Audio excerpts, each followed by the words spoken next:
오늘은 차별 없는 믿음이란 제목으로 하나님의 말씀 전하도록 하겠습니다. 인생은 단 한 번뿐입니다. 성경은 인생에서 다음 기회라는 없다고 말씀합니다. 불교나 힌두교와 같은 타 종교들에서는 인생에 다음 기회가 있다고 말합니다. 그것이 바로 윤회주요. 한 생을 다 살면 그 결과에 따라서, 그 공과에 따라서 다음 생에서 사람이나 짐승이나 벌레로 다시 태어나서 살아갈 기회를 얻는다라는 것이죠. 이렇게 해서 계속해서 끊임없이 바퀴가 돌아가듯 그렇게 인생도 돌고 도는 것이다 생각을 합니다. 종종 죽은 사람에게 다음 생에서는 더 좋은 세상에 태어나라 이런 말들을 합니다. 그러나 인생은 단회적입니다. 다음 생이나 다음 기회는 없습니다. 히브리서 9장 27절은 한 번 죽는 것은 사람에게 정해진 것이다. 그 다음엔 심판이 있다고 말합니다. 인생에서 또 다른 기회라는 없습니다.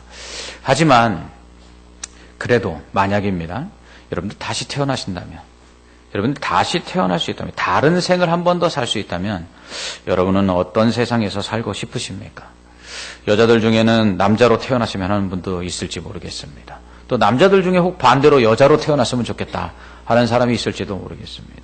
가난한 사람은 다음 생에는 부자로, 또 장애가 있는 사람은 다음 생에는 장애가 없는 삶을, 또 공부하는 학생 중에는 공부가 없는 세상에 태어났으면 좋겠다 뭐 이렇게 생각할 수도 있죠. 직장인들에게 물어보니까 다음 생에 태어나면 어떤 세상에서 살고 싶으냐 그러니까 야근이 없는 세상에서 살고 싶다 뭐 이런 얘기를 하더라고요. 어떻든지 지금보다는 더 나은 삶을 살고 싶기를 바라면서 다음 기회가 있으면 하고 사람들은 생각을 합니다. 그렇다면 보편적으로 모든 사람이 다시 태어나고 싶어하는 세상은 어떤 세상일까요? 저는 차별 없는 세상이라고 생각합니다. 가진 자나 가난한 자가 차별 없이 살 수 있는 세상, 힘 있는 자나 힘 없는 약한 사람이 차별 없이 살 수 있는 세상, 장애인이나 비장애인이나 차별 없이 살 수 있는 세상, 배운 자나 배우지 못한 자가 함께 차별 없이 더불어 살 수 있는 세상, 아마도 모든 사람이 바라는 가장 원하는 세상이 아닐까 싶습니다. 이러한 평등한 세상이 바로 민주주의 원칙에 입각한 세상입니다. 그러나 아무리 민주주의를 외치는 나라도 차별이 없을 수는 없습니다. 민주주의의 종주국이라 할 수 있는 미국에서도 인종차별로 인해서 계속해서 논란이 되고 있지 않습니까?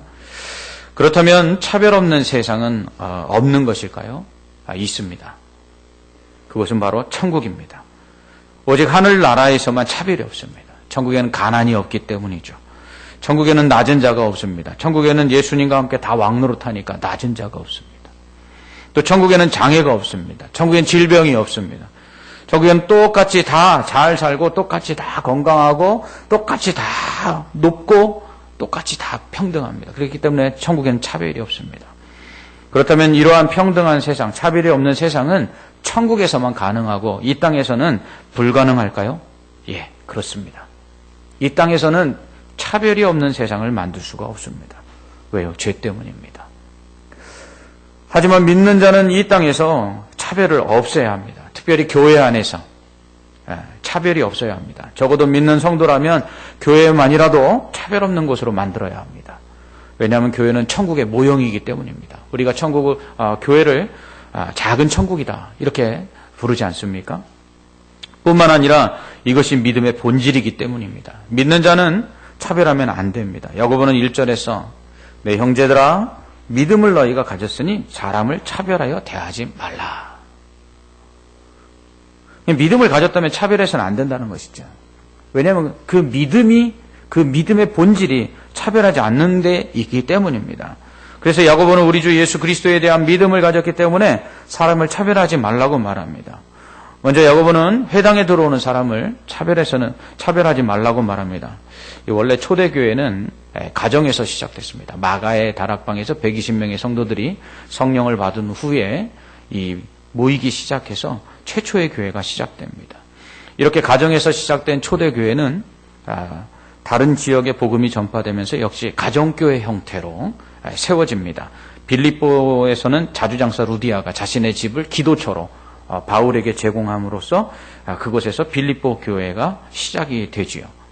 또한 바울은 교회를 향해 보내는 서신들에서 집에 있는 교회들에게 문안을 합니다. 골로새서에서는 라오디게아의 눈바의 집에 있는 교회에게, 또 로마서와 고린도전서에서는 아굴라와 브리스가의 집에 있는 교회에게, 빌레몬서에서는 빌레몬의 집에 있는 교회에게 문안 인사를 합니다. 하지만 초대교회는 가정교회 형태를 띠고 가정에서만 모이지 않았습니다. 회당에서도 성도들이 모여서 교회를 이루었습니다. 원래 회당은 이스라엘 백성들이 바벨론에 의해서 멸망당한 이후 뿔뿔이 흩어지게 되는데, 이 흩어진 유대인들을 디아스포라라 부르지요. 이 흩어진 유대인들이 그 율법을 가르치고 또 자신들 안에 일어난 문제를, 종교적인 문제들을 해결하기 위해서 하나의 모임을 가졌는데 그게 회당입니다. 그러다가 복음이 전파된 후 유대교에서 기독교로 개종하는 사람이 생겨나면서 어떤 경우에는 회당 사람 전체가 예수님을 믿는 경우도 발생했습니다. 사도행전 18장에 보면 회당장 그리스보가 그의 온 집 사람과 더불어 예수님을 믿고 세례를 받았을 뿐만 아니라 수많은 고린도 사람들이 예수님을 믿고 세례를 받은 사건이 기록되어 있습니다. 그러한 경우에는 자연스럽게 회당이 교회가 되어서 성도들이 모여 예배하는 것이 됐습니다. 이렇게 가정과 회당 등에서 성도들이 모여 교회를 이룬 것이 최초의 초대교회의 모습이었습니다. 그러므로 지금처럼 많은 사람이 모여 예배하는 대규모의 예배당이나 대형 교회가 존재하지는 않았습니다. 베드로가 복음을 전하자 하루에 3,000명, 5,000명씩 회개하고 돌아왔지만, 그렇다고 해서 3,000명, 5,000명이 한꺼번에 들어가서 예배드릴 수 있는 대형 예배당이나 교회는 존재하지 않았습니다. 그 가정과 회당 등에 모인 사람들을 다 합하면 3,000명, 5,000명이 넘었다는 것입니다. 성경에 나오는 교회들의 이름을 보면 지명이 붙어있는 것을 알 수 있어요. 그 지역에 있는 가정교회와 해당교회를 모두 통칭해서 그렇게 교회라 부른 것입니다. 고린도에 있는 가정교회들과 회당교회들 전체를 고린도교회라 이렇게 부르고요. 그렇기 때문에 바울이 쓴 고린도 전후서는 고린도에 있는 가정교회와 회당교회들 전체에게 보내진 것으로, 그러한 교회들이, 가정교회와 회당교회들이 이 바울이 보낸 이 고린도 전서와 후서를 돌아가면서 그렇게 읽었습니다. 그렇기 때문에 바울의 이 서신을 회람서신이다 이렇게 부르는 것은 바로 돌아가면서 읽어보도록 쓴 편지다라는 뜻입니다. 이렇듯 가정과 회당에서 성도들이 모여 예배를 드리고 말씀을 배우고 함께 기도하고 또 떡을 떼며 성찬식을 했습니다. 오늘은 세례식이 있고 다음 주에는 성찬식이 있습니다. 기독교에서는 세례식과 성찬식만을 거룩한 예식이라 해서 성례라 합니다. 천주교에서는 칠성례라고 해서 영세, 성체성사, 견진성사, 고해성사, 결혼성사, 신품성사, 종유성사 이렇게 7가지 거룩한 예식이 있습니다. 영세는 기독교의 세례고요. 성체성사는 기독교의 성찬식입니다. 견진성사는 세례를 확인하는 것으로서 이 안수를 받는 것인데 기독교의 입교와 비슷합니다. 고해성사는 사제들에게 죄를 고백하여 용서받는 것이고요. 결혼성사는 결혼식을 말하고 종유성사는 장례식을 의미합니다. 그리고 신품성사는 이거는 사제가 되기 위해 받는 예식으로 일반 성도하고는 상관이 없는 예식이죠. 하지만 기독교에서는 성찬식과 세례식만을 성례로 인정합니다. 성찬식은 예수님께서 잡히시던 날밤 제자들과 함께 식사하신 후에 떡을 떼어주시고 또 포도주를 함께 마신 것에서 유래한 예식입니다. 제자들과 식사를 마치신 후에 예수님은 떡을 떼어주시면서 이는 내 몸이다 라고 하십니다. 떡을 떼어주신 후에 또 잔을 들어서 이는 내 피다 이렇게 말씀하시죠. 그럼으로써 자신의 살과 피를 먹고 마실 때에 생명을 얻게 된다는 것을 기념하게 하십니다. 곧 예수 그리스도께서 그 몸을 십자가에 내어주시고 그 피를 흘려 생명을 주심으로 우리가 새 생명, 구원을 얻었음을 기억하고 감사하는 예식이 바로 성찬식입니다. 그리고 우리도 예수님처럼 우리의 몸과 또 우리의 생명을 주님을 위해서, 하나님 나라를 위해서 그렇게 희생하고 헌신하기로 결단하는 시간이 바로 성찬식입니다. 초대교회는 주님께서 다시 오시는 날까지 기념하라고 하신 이 성찬식을 모일 때마다 드렸어요. 그래서 날마다 모여서 예배할 때마다 함께 말씀을 읽고 듣고 기도하고 그리고 함께 식사를 했어요. 그리고 식사가 마친 다음에 떡을 떼고 잔을 나누며 성찬식을 거행했습니다. 그래서 성찬식은 항상 식사와 더불어서 함께 이루어졌습니다. 이는 가정교회와 회당처럼 많은 사람이 모이지 않기 때문에 가능했죠. 그렇다면 이렇게 가족적인 분위기에서 많지 않은 사람들이 모여 매일 예배하고 또 성경을 읽고 기도하고 또 식사하고 또 성찬식을 나누는 이러한 초대교회 안에 어떻게 차별이 이루어졌을까요? 2절 말씀을 잘 읽어보면 자리에 대한 이야기가 나옵니다. 좋은 자리가 있고 발등상 아래 자리가 있습니다. 오늘날의 교회야 앞자리, 뒷자리, 옆자리 이 정도 자리는 있어도 좋은 자리, 나쁜 자리는 없지 않습니까? 설교 말씀 잘 들리는 자리가 좋은 자리라 할 수도 있겠지만 예배당 안에 좋은 자리와 나쁜 자리가 구분되어 있지 않습니다. 그러나 초대교회 때는 좋은 자리와 나쁜 자리가 있었습니다.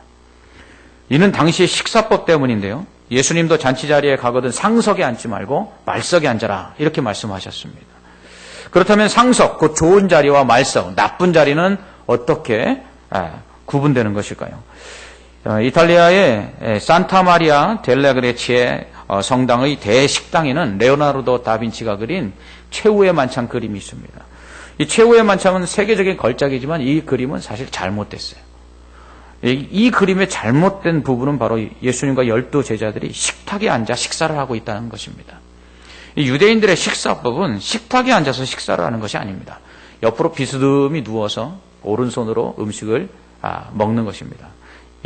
이스라엘도 중동 지역에 있기 때문에 이 이슬람권과 다를 바 없이 오른손은 귀하고 왼손은 오른손에 비하면 천한 손입니다. 그래서 비스듬히 누워 오른손으로 음식을 먹었습니다. 그러므로 예수님과 제자들은 식탁에 앉아서 식사를 하지 않았습니다. 그런데 이러한 유대인의 식사법에 따르면 주인의 자리에서 가까울수록 상석입니다.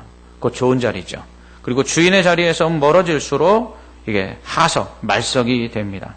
3절에서 아름다운 옷을 입은 자에게는 좋은 자리에 앉으라고 한 것은 주인의 옆자리에 앉으라고 한 것입니다. 요한복음 13장 23절에서 예수님의 제자 중 하나 곧 그가 사랑하시는 자가 예수님의 품에 의지하여 누웠는지라 라는 표현이 나옵니다. 이를 보고 어리석은 사람들이 이렇게 얘기하죠. 예수님 동성애자였다고. 아닙니다. 이건 무식의 소치입니다. 당시 예수님은 제자들과 함께 식사를 하고 계셨어요. 당연히 비스듬히 누워서 식사를 하고 계셨겠죠. 그때 예수님의 오른쪽에도 비스듬히 누워 식사하고 있는 제자가 있었을 것입니다. 그를 볼 때에는 마치 어떻게 해요? 예수님의 품 안에 안겨 있는 것처럼 보이는 것이죠. 표현이 그렇습니다. 예수님의 품 안에 안긴 사랑하시는 제자다 이렇게 되어 있어요. 예수님이 사랑하시는 제자니까 당연히 예수님 오른쪽에 앉았겠죠. 그러면 당연히 예수님과 그 제자는 품에 안긴 것처럼 보일 수밖에 없는 것입니다. 바로 그 자리가 상석입니다. 그리고 주인의 왼쪽이 그 다음 자리. 그래서 주인의 오른쪽, 왼쪽 돌아가면서 주인에게 가까운 자리가 상석, 멀어지는 자리가 말석이 되는 것입니다. 사도행전에 보면 초대교회는 매일 모이기를 힘쓰고 모일 때마다 말씀을 읽고 기도하고 또 식사와 성찬식을 거행했습니다.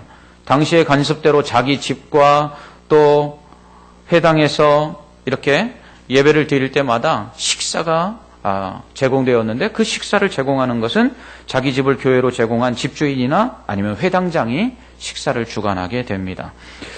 고린도전서 11장 20절로 22절에서 바울은 이렇게 말합니다. 그런즉 너희가 함께 모여서 주의 만찬을 먹을 수 없으니 이는 먹을 때에 각각 자기의 만찬을 먼저 각각 먹음으로 어떤 사람은 시장하고 어떤 사람은 취함이라.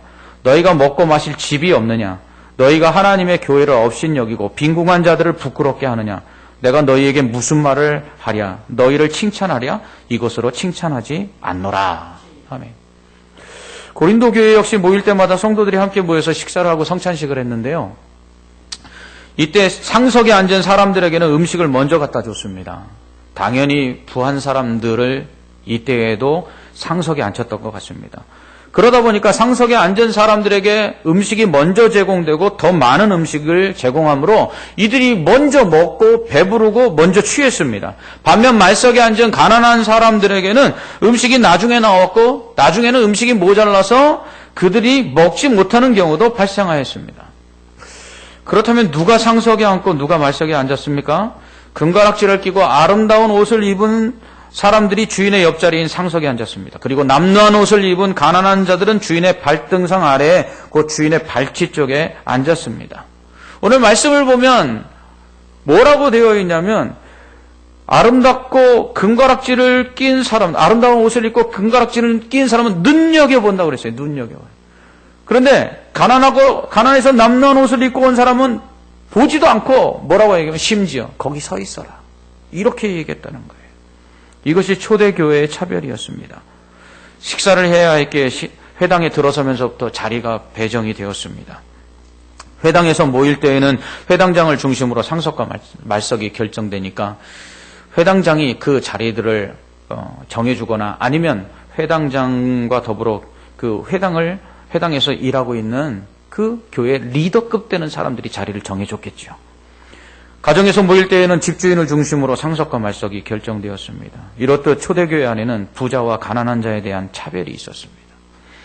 이러한 빈부로 인한 차별은 권세를 가진 힘 있는 자와 가난하여 아무 힘도 없는 자들에 대한 차별로 이어졌습니다. 왜냐하면 당시는 부자가 곧 권력을 가진 자였고 권력을 가진 자는 부자였기 때문입니다. 반면 가난한 자는 돈도 없고 힘도 없는 약자였습니다.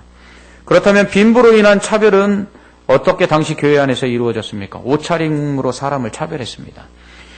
2절에서 야고보는 회당에 금가락지를 끼고 아름다운 옷을 입은 사람과 또 남루한 옷을 입은 가난한 사람이 들어오면 금가락지를 끼고 아름다운 옷을 입은 사람은 눈여겨보고 좋은 자리로 상석에 안내를 했다는 것입니다. 반면 가난한 자가 오면 저 발등상 아래 앉든지, 발등상이 어디 있습니까? 주인이 누웠을 때 그 발을 뻗은 저 말석이라는 것이죠.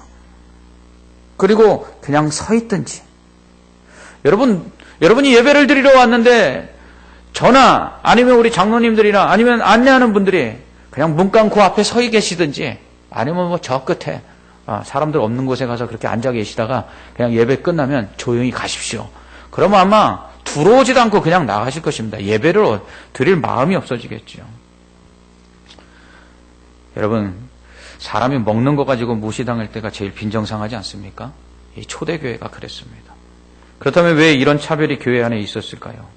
그것은 그들의 믿음이 잘못됐기 때문입니다.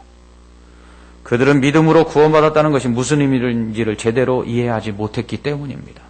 그렇다면 우리의 믿음은 무엇이며 무엇 때문에 교회 안에서는 차별이 있어서는 안 되는 것일까요? 교회 안에서 차별이 없어야 되는 첫 번째 이유는요, 하나님께서 차별하지 않기 때문에 그렇습니다. 하나님은 죄인들을 구원하실 때 차별하지 않으셨어요. 하나님은 우리를 구원하시는 데 있어서 가난한 자라고 차별하고 부자라고 먼저 구원하시고 그러지 않았습니다. 가난한 자라고 예수님 한 번 죽이시고 부자라고 예수님 2번 죽이시고 그러지 않으셨어요.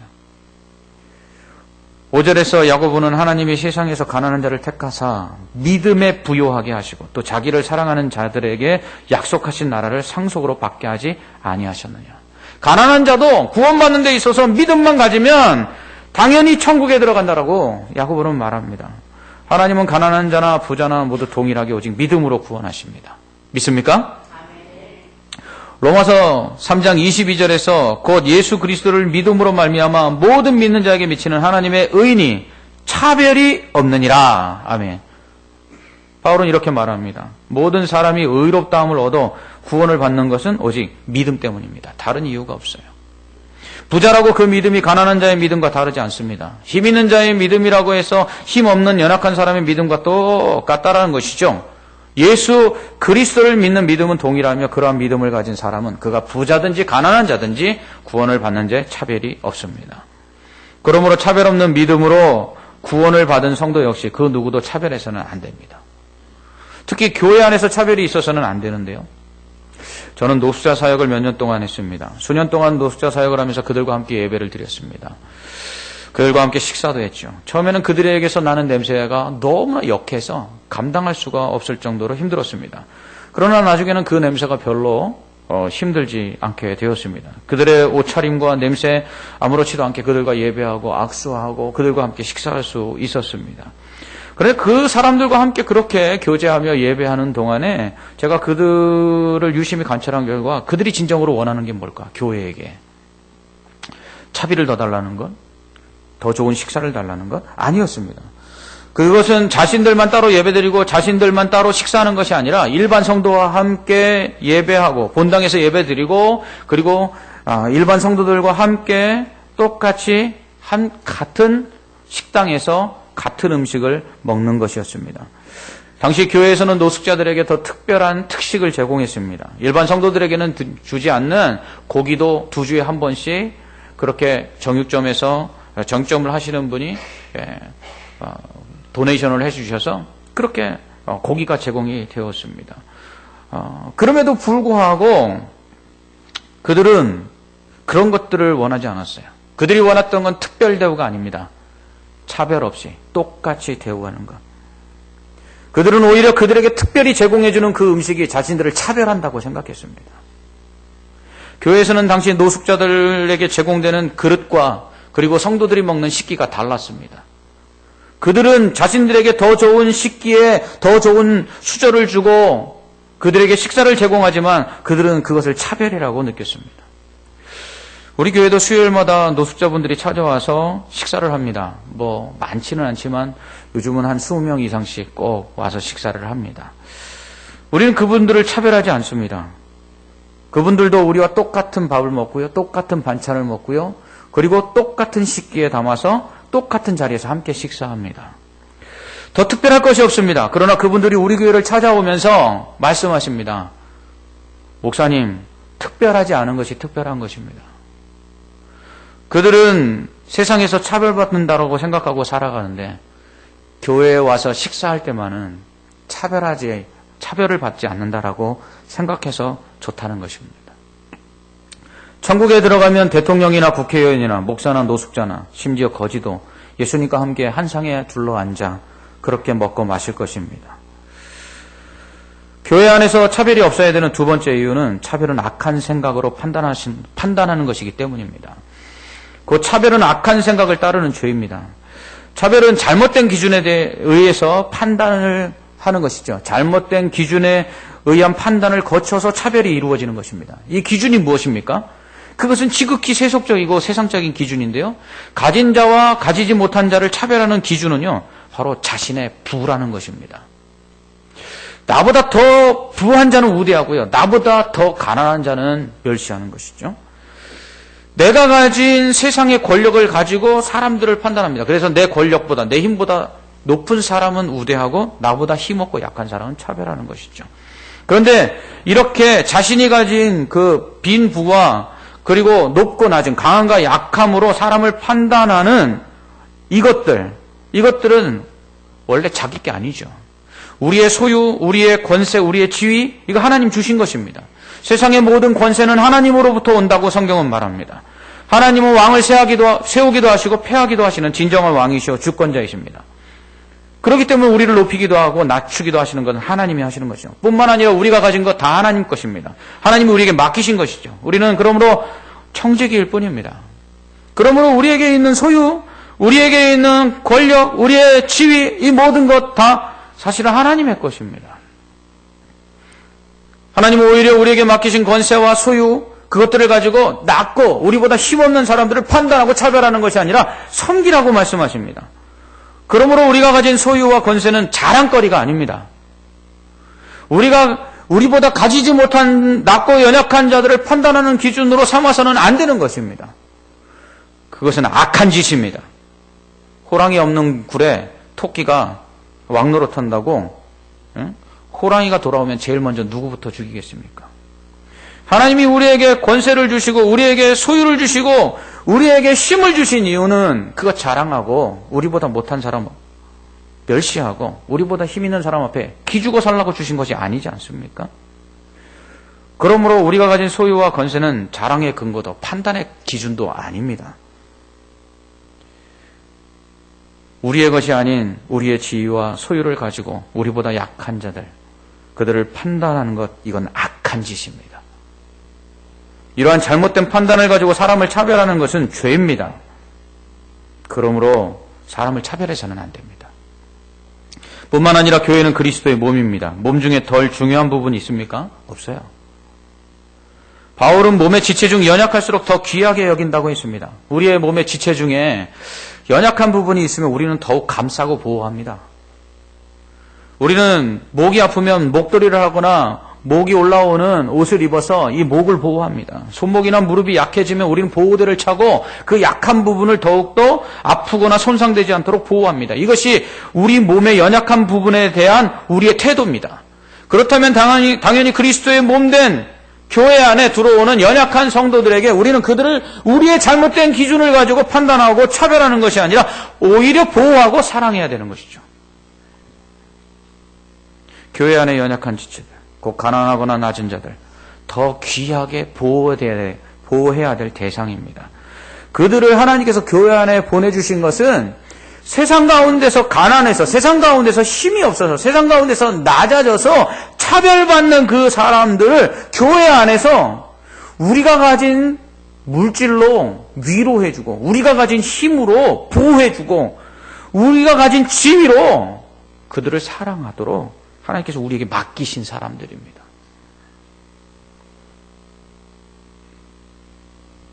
그러므로 교회 안에 차별은 연약한 자들로 교회에 더 이상 들어오지 못하도록 막아버리는 것이고요.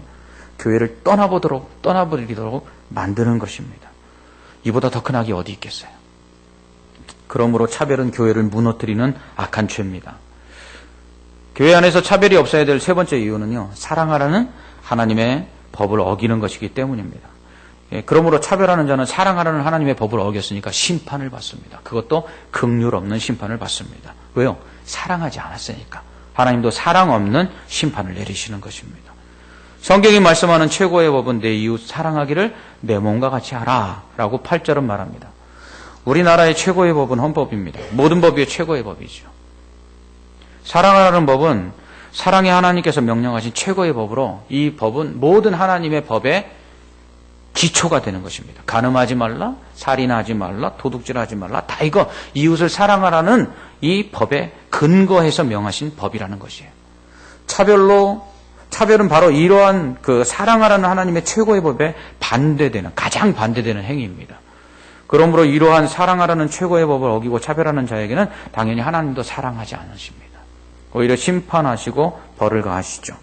야고보는 간음하지 말라고 하신 하나님은 또한 살인하지 말라고 하셨다 말합니다. 그러므로 간음하지 아니하였어도 살인하면 동일하게 하나님의 법을 어긴 것으로 간음한 자나 똑같다라는 것이죠.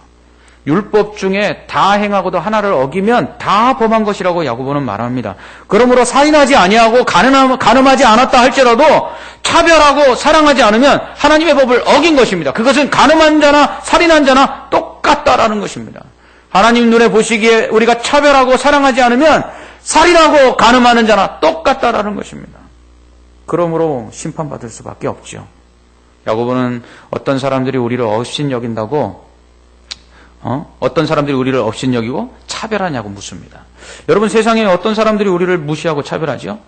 가난한 자들이나 힘없고 낮은 자들은 우리를 절대로 무시하지 않습니다. 우리를 업신여기지 않습니다. 얼마 전 교육부 정책기획관이었던 사람이 국민의 98%는 개돼지로 보고 먹고 살게만 해주면 된다, 이런 말을 했어요. 또 신분제가 있었으면 좋겠다, 이런 발언을 해서 무리를 빚었죠. 오히려 많은 것을 소유하고 높은 자리에 앉아서 권세를 부리는 사람들이 우리를 업신여기고 무시하고 차별합니다. 국민의 세금으로 녹을 받아 국민을 위해 봉사해야 될 자들이 국민을 개돼지 취급했습니다. 이처럼 세상의 권세 잡은 자들, 가진 자들은 자신보다 가난하고 약한 자들을 멸시하고 업신여기고 무시하고 차별합니다. 그가 말하는 신분제가 무엇입니까? 가진 자와 가지지 못한 자를 나누자는 것 아닙니까? 권력을 진 자와 그렇지 못한 자를 나누자고 하는 것 아닙니까? 그들이 누구로부터 권세를 받았고 누구로부터 권력을 쥐었는데요. 우리는 세상에서 이렇게 가진 자와 높은 자들에 의해서 멸시와 천대를 당하며 차별을 받고 있습니다. 그런데 교회 안에서 어떤 자들을 우대해요? 우리를 무시하고 깔보는 가진 자들과 힘 있는 자들을 우대하고 우리를 절대로 무시할 수 없고 차별하지 않는 그 가난하고 약한 자들을 오히려 우리는 차별한다면 우리는 세상 가운데서 자신이 힘이 있다고, 자신이 가졌다고 사람들을 무시하고 업신여기는 사람들과 똑같다는 것이에요. 그러므로 교회 안에서는 어떠한 차별도 있어서는 안 됩니다. 가진 자와 가지지 못한 자의 차별뿐만 아니라 학벌로 배웠느냐 배우지 못했느냐의 차별도 없어야 될 뿐만 아니라 또한 영혼함, 이 지역의 갈등으로 지역 감정을 가지고 차별하고 나누어서는 안 돼요. 우리 교회 성도들이 제가 부임할 때 저에게 제일 첫 번째로 하신 말씀이고 제일 많이 하신 말씀이 뭐냐면, 목사님은 절대로 아파트에 사는 사람들을 우대하시고 주택에 사는 사람들 무시하지 마십시오. 이 말씀이 저에게 제일 첫 번째로 하셨고 제일 많이 하신 말씀이에요. 여러분, 차별받는 것처럼 기분 나쁜 게 없어요. 차별받는 것처럼 정말 살맛 안 나는 게 없습니다. 교회 안에는 그러므로 차별이 없어야 됩니다. 주님은 차별 없는 세상을 만드시기 위해서 이 땅에 오셨어요. 가난한 자들과 부한 자들이 함께 살 수 있는 세상, 높은 자들이나 낮은 자들이 함께 할 수 있는 차별 없는 세상을 만드시기 위해서 교회를 세우셨습니다. 그래서 초대교회는 주인이 종과 함께 형제라고 부르며 예배를 드렸어요. 왕족과 평민이 함께 형제라고 부르면서 예배를 드렸습니다. 함께 떡을 떼고 포도주를 마시며 그리스도의 살과 피로 맺어진 가족임을 확인하고 그리스도의 그 사랑으로 서로 사랑하기를 다짐했습니다. 그럼에도 불구하고 차별들이 있었어요. 원래 초대교회의 모습은 그렇지 않았습니다. 가진 자들은 자신의 것을 팔아서 가난한 자들에게 함께 나누어 주고요. 자신의 것을 자신의 것으로 여기지 않았습니다. 이것이 바로 진정한 믿음을 가지고 차별 없는 그 사랑 넘치는 천국을 이 땅에 만드는 교회의 모습입니다. 우리는 믿음으로 차별 없이 구원을 받았습니다. 하나님은 우리를 차별하지 아니하시고 사랑하십니다. 그러므로 믿는 우리 역시 차별 없이 사랑해야 합니다. 이것이 구원받은 진짜 믿음입니다. 기도하겠습니다. 우리를 차별 없이 사랑하시고 구원하시는 하나님, 우리도 그 차별 없는 믿음으로 구원받았으니 차별하지 않게 하여 주시옵소서. 세상의 사람들이 내가 가지지 못했다고, 내가 높지 않다고 나의 소유와 나의 지위를 판단하고 업신여기고 멸시하며 차별하는데, 우리 또한 그렇게 세상에서 당한 아픔과 수모를 또 교회 안에 나보다 못한 사람들에게 행한다면 우리는 동일한 악한 자들이라고 야고보는 말합니다. 하나님, 이러한 사람들에게 하나님이 사랑하라고 하신 최고의 법을 어긴 자로서 심판이 있다고 말합니다. 하나님, 우리는 차별하지 않게 하옵소서. 차별 없이 사랑하게 하시고 이것이 믿음의 본질인 줄 알고, 이러한 교회가 진짜 천국인 줄 알고, 우리가 이러한 천국된 교회를 만들며 우리 교회 안에 들어오는 성도들은 이 차별 없는 사랑 가운데 날마다 행복하고 기쁨이 넘쳐나게 하여 주시옵소서. 예수님 이름으로 기도합나이다. 아멘.